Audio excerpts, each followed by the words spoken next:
ಇನ್ನು ರಕ್ತ ಹರಿದು 3 ದಿನವಾದರೂ ದಾಳಿ ನಡೆದ ಸ್ಥಳದಲ್ಲಿ ರಕ್ತದ ಕಲೆ ಮಾಸಿಲ್ಲ. ದಾಳಿ ನಡೆದ ಸ್ಥಳಕ್ಕೆ TV9 ಎಂಟ್ರಿ ಕೊಟ್ಟಿತ್ತು.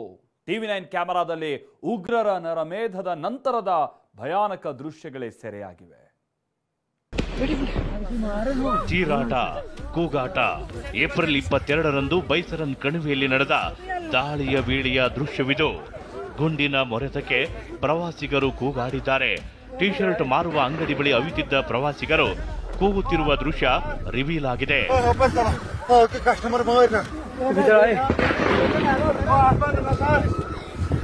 ಈ ದಾಳಿ ನಡೆದು 3 ದಿನವಾಗಿದೆ.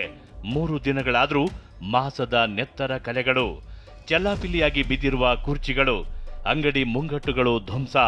ಪ್ರವಾಸಿಗರ ನಗುವಿನಿಂದ ತುಂಬಿರುತ್ತಿದ್ದ ಸ್ಥಳದಲ್ಲೀಗ ಸ್ಮಶಾನ ಮೌನ. ನರಮೇಧ ನಡೆದ ಸ್ಥಳದಿಂದ TV9 ಗ್ರೌಂಡ್ ರಿಪೋರ್ಟ್ ನಡೆಸಿದ್ದು ಒಂದೊಂದು ದೃಶ್ಯವೂ ಘೋರವಾಗಿದೆ. ಇಲ್ಲಿ ನೋಡಿ, ಕುರ್ಚಿ ಟೇಬಲ್ಗಳೆಲ್ಲ ಹೇಗೆ ಚಲ್ಲಾಪಿಲ್ಲಿಯಾಗಿ ಬಿದ್ದಿವೆ ಅಂತ. ಸುಮಾರು 2,500 ಜನ ಇದೇ ಸ್ಥಳದಲ್ಲಿ ಕೂತಿದ್ರು. ಉಗ್ರರು ಏಕಾಏಕಿ ಗುಂಡಿನ ದಾಳಿ ಮಾಡ್ತಿದ್ದಂತೆ ಇಲ್ಲಿ ಕೂತಿದ್ದ ಪ್ರವಾಸಿಗರೆಲ್ಲ ದಿಕ್ಕಾ ಪಾಲಾಗಿ ಓಡಿದ್ದಾರೆ. ಖರೀದಿಸಿದ ಸ್ನ್ಯಾಕ್ಸ್, ಡ್ರಿಂಕ್ಸ್, ಆಹಾರವನ್ನೆಲ್ಲ ಬಿಟ್ಟು ಜೀವ ಉಳಿದ್ರೆ ಸಾಕಪ್ಪ ಅಂತ ಓಡಿ ಹೋಗಿದ್ರು. ಆ ಒಂದು ಕ್ಷಣದ ಭೀಕರತೆ ಹೇಗಿತ್ತು ಅಂತ ಈ ದೃಶ್ಯ ನೋಡಿದ್ರೆ ಗೊತ್ತಾಗುತ್ತೆ. ಗುಂಡಿನ ದಾಳಿ ನಡೆದು 3 ದಿನಗಳೇ ಕಳೆದ್ರು ಬೈಸರನ್ನಲ್ಲಿ ಇನ್ನೂ ರಕ್ತ ಹಸಿ ಹಸಿಯಾಗಿಯೇ ಇದೆ. ಪ್ರವೇಶ ದ್ವಾರದಲ್ಲೇ ರಕ್ತದ ಕಲೆಗಳೇ ಸ್ವಾಗತಿಸುತ್ತಿವೆ.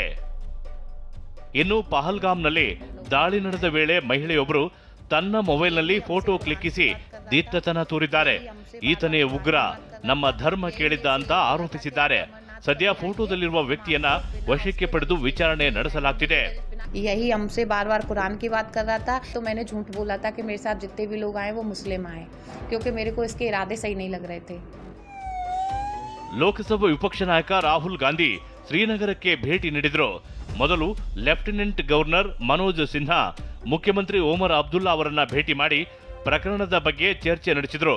ನಂತರ ಆಸ್ಪತ್ರೆಗೆ ಭೇಟಿ ನೀಡಿ ಗಾಯಾಳುಗಳ ಆರೋಗ್ಯ ವಿಚಾರಿಸಿದ್ರು. ಬಳಿಕ ಮಾತನಾಡಿದ ರಾಹುಲ್ ಗಾಂಧಿ ಪಹಲ್ಗಾಮ್ ಹತ್ಯಾಕಾಂಡವನ್ನ ಖಂಡಿಸಿ ಭಯೋತ್ಪಾದನೆ ವಿರುದ್ಧ ಹೋರಾಟ ನಡೆಸಲು ಪ್ರತಿಯೊಬ್ಬರು ಒಗ್ಗಟ್ಟಾಗಬೇಕೆಂದು ಕರೆ ನೀಡಿದರು. It's been a terrible tragedy and I came here to get a sense of what is going on and to help. The entire people of Jammu and Kashmir have condemned this terrible action. ಅದೇನೇ ಇರಲಿ, ಬೈಸರನ್ನಲ್ಲೀಗ ನೀರವ ಮೌನ ಆವರಿಸಿದೆ. ಮಾರಣ ಹೋಮಕ್ಕೆ ಸಾಕ್ಷಿಯಾದ ಮರಗಳು ಸದ್ದಿಲ್ಲದೆ ನಿಂತಿವೆ. ಊರಿಗೆ ಊರೇ ಬಿಕುವಂತಿದೆ. ಇಡೀ ಕಾಶ್ಮೀರವೇ ಸ್ತಬ್ಧವಾಗಿದೆ. Bureau report TV9.